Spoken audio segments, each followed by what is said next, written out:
Hi and good morning. Today is the 13th of August and it's 2019.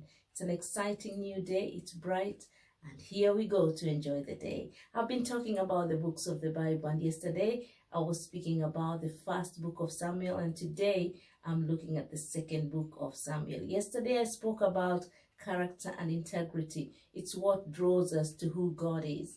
And today I'm looking at King David, having King Saul having died in the first book of Samuel, and now King David has taken the throne. It wasn't an easy journey, but there he was. Now, one thing I want to say is this. I know King David was a man after God's own heart.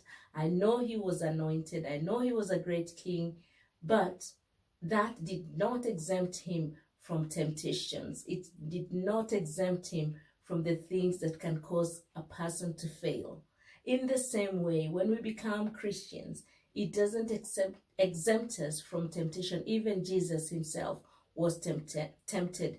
The only difference is when Jesus was tempted, he did not fall into the temptations. But we, as human beings, King David did, King Solomon did, we fall into temptations.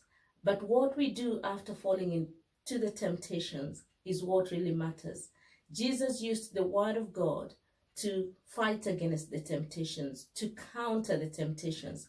But sometimes we forget who we are and we do not use the weapon that God has given us, and that's the word of God.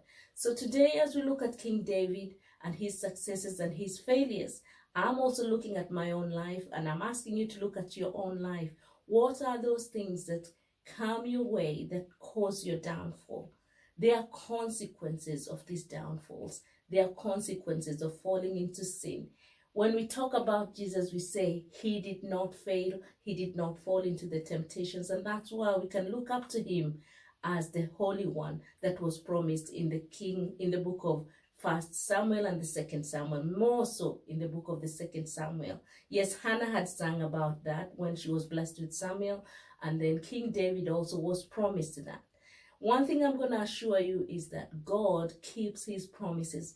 Regardless of our failures, regardless of everything we've done, God is forgiving and he comes and saves us. So have a wonderful day, and may God protect you from the failures of this earth, because they can cause us to walk away from God, and there are consequences.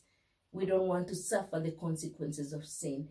May God be glorified today in everything we do. Have a wonderful day.